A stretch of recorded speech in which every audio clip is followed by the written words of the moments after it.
ಯಾವನಿಗೆ ಎದುರೋ ಅಂತ ಅವಶ್ಯಕತೆ ಇಲ್ಲಪ್ಪ, ನಾನು ಯಾರಿಗೂ ಭಯ ಪಡಲ್ಲ. ನೀವು ನೋಡಿದ್ದೀರಾ? ಎದುರ್ತೀನಾ? ನಾನು ಇಲ್ಲಿ ಬಂದು ನಿಂತ್ಕೊಂಡು ಹೇಳಿದ್ದೀನಿ ಅಂದರೆ, ನಾನು ಇಲ್ಲಿ ಬಂದು ನಿಂತ್ಕೊಂಡು ಮಾತಾಡಿದ್ದೀನಿ ಅಂದರೆ ಅದು ಮಾಡೇ ಮಾಡ್ತೀನಿ. ಪೂರ್ತಿ ದಾಖಲೆಗಳನ್ನ ನಕಲಿ ದಾಖಲೆಗಳು ಸೃಷ್ಟಿ ಮಾಡಿ ಅವ್ರ ಹೆಸ್ರಿಗೆ ಮಾಡಿದ್ದಾರೆ. ಯಾರು? ರಮೇಶ್ ಬಾಬು, ಮತ್ತು ಇವರು ಸುರೇಶ್ ರೆಡ್ಡಿ, ಮತ್ತು ಇವರು ಜೋನಶಾ ಪ್ರಾಜೆಕ್ಟ್ ಅವರು ನಾಗರಾಜ್ ರೆಡ್ಡಿ, ಇವರೆಲ್ಲ ಸೇರಿ ನಾಗರಾಜ್ ರೆಡ್ಡಿ ಇವರೆಲ್ಲ ಚಿತ್ರಾ ಸುರೇಶ್ ರೆಡ್ಡಿ ಇವರೆಲ್ಲ ಏನು ಮಾಡ್ತಾರೆ, ನಾವು ಈಗಾಗಲೇ ಬೇಕಾದಷ್ಟು ಕ್ರೈಮ್ ಮಾಡಿದ್ದೀವಿ, ಅದೆಲ್ಲ ಮಾಡಿದವ್ರು ನಿಮ್ಮನ್ನು ಮಳಗ್ತೀವ, ನಿಮ್ಮನ್ನು ಸಾಯಿಸಾಕ್ತೀವಿ, ಹಂಗೆ ಹಿಂಗೆ ಅಂತ ಹೇಳ್ಬಿಟ್ಟು ಪಾಪ ಇವ್ರ ಪೂರ್ವಿಕರಿಗೆ ಬೆದರಿಕೆಗಳು ಹಾಕಿರೋದು. ಅದೇ ಚಿತ್ರಾ ಸುರೇಶ್ ರೆಡ್ಡಿ, ರಮೇಶ್ ಬಾಬು ಮತ್ತು ಇವರು ನಾಗರಾಜ್ ರೆಡ್ಡಿ ಇವರೆಲ್ಲ ಸೇರಿ ಮಾಡಿರೋದಣ್ಣ. ಈಗ ನಾನು ಹೇಳೋಂಥದ್ದು ಏನಂದರೆ, ಇದು ಇಷ್ಟು ನಕಲಿ ದಾಖಲೆಗಳು ಸೃಷ್ಟಿ ಮಾಡಿ ಇವ್ರ ಫ್ಯಾಮಿಲಿಯವರೆಲ್ಲ ಇದ್ರೂ ಇದು ಹರಾಜ್ ಅಂತ ಬಿಟ್ಟು ಮಾಡ್ತಾರಲ್ಲ, ಹರಾಜಿಗೆ ಸಂಬಂಧಪಟ್ಟಂಗೆ ದಾಖಲೆಗಳು ಕೊಡ್ರಪ್ಪ ಅಂತ ಹೇಳ್ಬಿಟ್ಟು ತಾಲೂಕು ಆಫೀಸಲ್ಲಿ ಕೇಳಿದ್ರೆ ಈ ಜಮೀನು ಹರಾಜೇ ಆಗಿಲ್ಲ ಅಂತ ಕೊಟ್ಟವ್ರು ಎಂಡೋಸ್ಮೆಂಟ್. ಅಂದರೆ ಇವಾಗ ಹಿಂದೆ ಕಾಣಿಸ್ತಾ ಇರೋ ಜಮೀನು ಏನೈತೆ ಇವ್ರು ಕಾಂಪೌಂಡ್ ಹಾಕೊಂಡಿರೋದು, ಇದು ಅಷ್ಟೋದಲ್ಲಿತ್ರ ಜಮೀನು.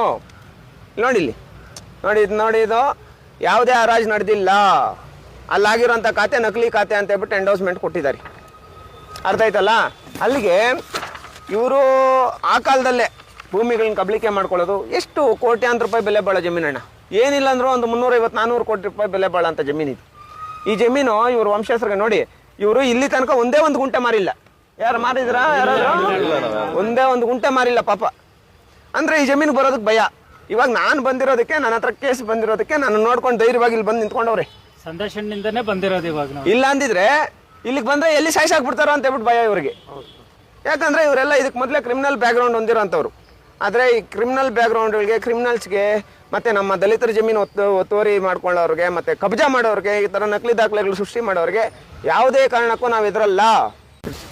ಏನಿದು ಸರ್, ನಮ್ಮ ಬೆಂಗಳೂರು ನಗರ ಜಿಲ್ಲೆ KR ಪುರಂ ಹೋಬಳಿ ಸಾದ್ರಮಂಗಲ ಗ್ರಾಮ, ಸರ್ವೆ ನಂಬರ್ 21/1. ಇಲ್ಲಿ 4 ಎಕರೆ 18 ಗುಂಟೆ ಜಮೀನು. ಬುರ್ರೋಡ ಅನ್ನೋರಿಗೆ ILLರು, ಪ್ರಿಮಿನರು ಮತ್ತು ಬೇರೆ ಎಲ್ಲ ದಾಖಲೆಗಳಲ್ಲಿ, ಅಂದರೆ ಹಿಡುವಳ್ಳಿ ಲ್ಯಾಂಡ್ ಇದು, ಎಲ್ಲ ದಾಖಲೆಗಳಲ್ಲಿನೂ ಸುಮಾರು 4 ಎಕರೆ ವೆಂಕಬಿನ್ನು ಬುರ್ರೋಡ ಇವ್ರಿಗೆ 4 ಎಕರೆ ಜಮೀನು ಸರ್ಕಾರದಿಂದ ಅಲ್ಲ, ಮತ್ತು ಇವ್ರು ILL ಪ್ರೀಮಿಯರು ಎಲ್ಲ ಸರ್ಕಾರಕ್ಕೆ ಆಗಲೇ ಆ ಕಾಲದಲ್ಲೇ ಟ್ಯಾಕ್ಸ್ ಎಲ್ಲ ಕಟ್ಕೊಂಡು ಈ ಜಾಗದಲ್ಲಿ ಇರ್ತಾರೆ. ಇಲ್ಲಿ ಕೆಲವ್ರು ಏನು ಮಾಡ್ತಾರೆ, ಈ ಜಾಗನ ಆ ಟೈಮಲ್ಲೇ ಕೆಲವರು ಭೂಗಳ್ರು ಏನು ಮಾಡ್ತಾರೆ, ಏನಾದರೂ ಮಾಡಿ ಈ ಜಾಗನ ಕಬಳಿಕೆ ಮಾಡ್ಕೊಬೇಕು ಅಂತೇಳ್ಬಿಟ್ಟು ಇವ್ರು ಯಾರು ಮಾರ್ದಿರ ಇದ್ರು ಈ ಜಾಗ ಹರಾಜಾಗೈತೆ. ಈಗ ಇಲ್ಲಿ ನಮ್ಮ ಹಿಂದೆ ನಿಂತ್ಕೊಂಡಿದ್ದಾರಲ್ಲ ಇವರೆಲ್ಲ ಯಾರು, ಇವಾಗ ನಾವು ಹೇಳಿದ್ವಲ್ಲ ಬುರ್ರೋಡ ಮತ್ತು ವೆಂಕ ಮತ್ತು ಕುಂಟನಮ್ಮ, ಇವ್ರ ವಂಶಸ್ಥರು ಇವರೆಲ್ಲ ಬದುಕಿದ್ರು ವಂಶಸ್ಥರೇ ಇಲ್ಲ. ಯಾರು ಇವ್ರು ದಲಿತರಾಗಿದ್ದು, ಇವ್ರು ಬದುಕಿದ್ರು ಇವ್ರು ವಂಶಸ್ಥರೇ ಇಲ್ಲ ಅಂತೇಳ್ಬಿಟ್ಟು ಈ ಜಾಗನ ಹರಾಜು ಹಾಕಿದ್ದಾರೆ. ಹರಾಜು ಮುಖಾಂತರ ನಮ್ಗೆ ಕ್ರಯ ಆಗೈತೆ ಅಂತ, ಹರಾಜು ಮುಖಾಂತರ ಕ್ರಯ ಆಗಿದೆ ಅಂತೇಳ್ಬಿಟ್ಟು ಈ ಜೋನಶಾ ಪ್ರಾಜೆಕ್ಟು ಮತ್ತು ಇವ್ರು ಯಾರೋ ಮುಸ್ತಾಕ್ ಪಾಷಾ ಅನ್ನೋನು ಇವರೆಲ್ಲ ಏನು ಮಾಡ್ತಾರೆ, ಇದಕ್ಕೆ ನಕಲಿ ದಾಖಲೆಗಳನ್ನೆಲ್ಲ ಸೃಷ್ಟಿ ಮಾಡಿ ಈ ಜಮೀನು ಕಬಳಿಕೆ ಮಾಡ್ತಾರೆ. ಆ ಟೈಮಲ್ಲೇ ಇಲ್ಲಿರೋಂಥ ದಲಿತರು ಏನು ಮಾಡ್ತಾರೆ ಗೊತ್ತಾ, ಆ ಟೈಮಲ್ಲೇ ಇವ್ರ ವಿಚಾರವಾಗಿ ಒಂದು ವಾಯ್ಸ್ ಮಾಡಬೇಕು ಅಂತ ಹೇಳ್ಬಿಟ್ಟು ನೋಡಿ, ಇವರು ತಂದೆ, ಇವ್ರ ತಾತ, ಇವರು ಇಲ್ಲಿ ನೋಡಿ ಇಲ್ಲಿದ್ದಾರಲ್ಲ, ಇವ್ರ ತಾತ ಇವರೆಲ್ಲ ವಾಯ್ಸ್ ಮಾಡಬೇಕು ಅಂತ ಹೇಳ್ಬಿಟ್ಟು ಹೋಗ್ತಾರೆ. ಆದರೆ ಅವ್ರಿಗೇನು ಮಾಡ್ತಾರೆ ಗೊತ್ತಾ, ಈ ವ್ಯಕ್ತಿ ಯಾರು ನಕಲಿ ದಾಖಲೆಗಳು ಸೃಷ್ಟಿ ಮಾಡಿಕೊಂಡು ಯಾರೋ ಮುಸ್ಲಿಂ ಹೆಸರು ತೋರಿಸಿ ಹರಾಜ್ ತೋರಿಸಿದ್ದಾರೆ, ಹಿಂಗೆಲ್ಲ ಇದು ಮಾಡಿರೋಂಥ ವ್ಯಕ್ತಿ ಈ ಹಿಂದೆ ಹಲವಾರು ಕ್ರಿಮಿನಲ್ಲು ಬ್ಯಾಕ್ಗ್ರೌಂಡ್ ಹೊಂದ್ಕೊಂಡಿದ್ದು, ಆ ಟೈಮಲ್ಲೇ ಇವ್ರನ್ನ ಕೊಲೆ ಮಾಡ್ತೀವಿ ಹಂಗೆ ಹಿಂಗೆ ಅಂತ ಹೇಳ್ಬಿಟ್ಟು ಇಲ್ಲಿ ಹಿಂದೆ ಕಾಣಿಸ್ತಾ ಇರೋ ಜಾಗಕ್ಕೆಲ್ಲ ನೀಟಾಗಿ ಕಾಂಪೌಂಡ್ ಆಗ್ತದೆ. 4 ಎಕರೆ 18 ಗುಂಟೆಯಲ್ಲಿ ಕೇವಲ ಒಂದು 37 ಗುಂಟೆ ನೋಡಿ. ಇವಾಗ ಪ್ರೆಸೆಂಟ್ ಇವರು 37 ಗುಂಟೆಲಿ ಪೊಸಿಷನಲ್ಲಿ ಇದ್ದಾರೆ, ಇವರೇ ಪೊಸಿಷನಲ್ಲಿ ಇರೋದು ನೋಡಿ. ಇವ್ರ ಮೇಲೆ ಈ ವ್ಯಕ್ತಿಗಳು ಯಾರಿದ್ದಾರೆ, ಇವ್ರ ಮೇಲೆ ಅಟ್ರಾಸಿಟಿ ಕಾಯ್ದೆ ಅಡಿ ಪ್ರಕರಣ ದಾಖಲಾಗಬೇಕು. ಈ ಜಮೀನು ಕೇವಲ ಒಂದೇ ಒಂದು ತಿಂಗಳಲ್ಲಿ ಅವ್ರಿಗಾಗಿರೋಂಥ ನಕಲಿ ದಾಖಲೆಗಳನ್ನ ವಜಾ ಮಾಡಿ ಒಂದೇ ಒಂದು ತಿಂಗಳಲ್ಲಿ ಇವ್ರ ಜಮೀನು ಇವ್ರಿಗೆ ಉಳಿಸ್ಕೊಡ್ಬೇಕು ಅಂತ ಹೇಳ್ಬಿಟ್ಟು ಈಗಾಗಲೇ ಜಿಲ್ಲಾಧಿಕಾರಿಗಳಿಗೆ ಮನವಿ ಕೊಟ್ಟಿದ್ದೀವಿ. ದಯವಿಟ್ಟು ನಾನು ಮಾಧ್ಯಮ ಮಿತ್ರರಲ್ಲಿ ಮನವಿ ಮಾಡ್ಕೊಳ್ಳೋದೇನೆಂದರೆ, ಇವರು ಮಾರಿರೋ ಜಮೀನುಗಳಿಗೆ ಬೇಕಾದರೆ ಕೋರ್ಟಲ್ಲಿ ಅದೇನಾಯ್ತೋ ಮಾಡಲಿ, ಮಾರದೇ ಇರೋ ಈ ಥರ ಡೂಪ್ಲಿಕೇಟು ಸರ್ಟಿಫಿಕೇಟ್ಗಳು ಸೃಷ್ಟಿ ಮಾಡಿಕೊಂಡು ಮಾರದೇ ಇರೋ ಜಮೀನುಗಳನ್ನ ಅಂಥ ವ್ಯಕ್ತಿಗಳ ಮೇಲೆ ಕೂಡಲೇ ಕ್ರಮ ಕೈಗೊಳ್ಳಬೇಕು. ಯಾಕಂದರೆ ಜಮೀನೇ ನಂಬ್ಕೊಂಡು ಜೀವನ ಮಾಡ್ತಾ ಇರೋದಣ್ಣ. 1 ಎಕರೆ ಜಮೀನೇನ ಉಳ್ಕೊಂಡ್ರೆ ಇವ್ರ ಮಕ್ಕಳು, ಇವ್ರ ಮೊಮ್ಮಕ್ಕಳು, ಅವ್ರ ಮಕ್ಕಳು ಎಲ್ಲ ಜೀವನ ಮಾಡ್ತಾರೆ.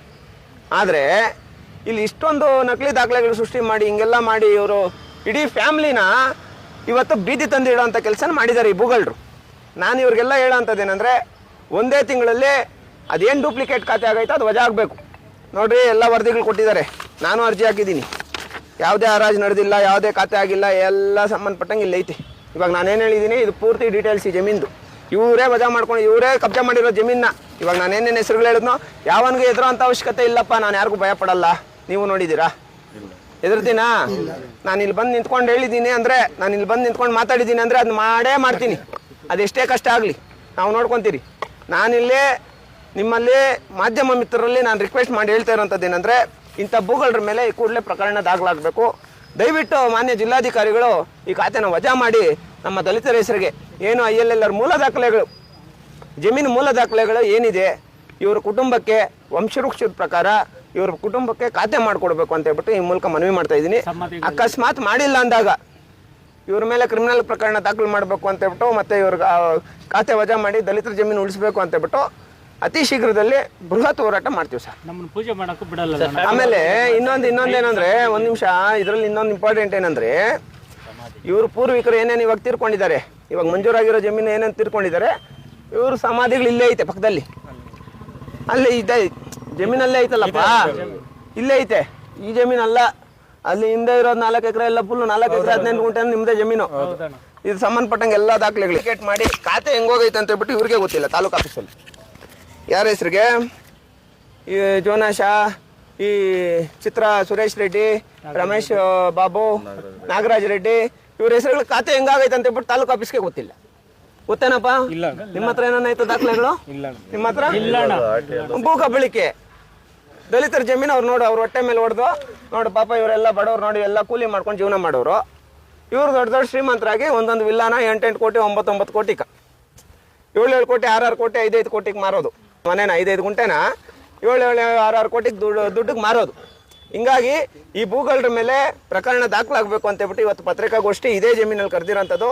ದಯವಿಟ್ಟು ಮಾಧ್ಯಮ ಮಿತ್ರರು ಈ ವಿಚಾರಕ್ಕೆ ಸಂಬಂಧಪಟ್ಟಂಗೆ ಸಪೋರ್ಟ್ ಮಾಡಬೇಕು, ಇಂಥ ಬಡವ್ರಿಗೆ ನ್ಯಾಯ ಸಿಗಬೇಕು ಅಂತ ಹೇಳ್ಬಿಟ್ಟು ಈ ಮೂಲಕ ಮನವಿ ಮಾಡ್ತಾ ಇದ್ದೀನಿ ಸರ್.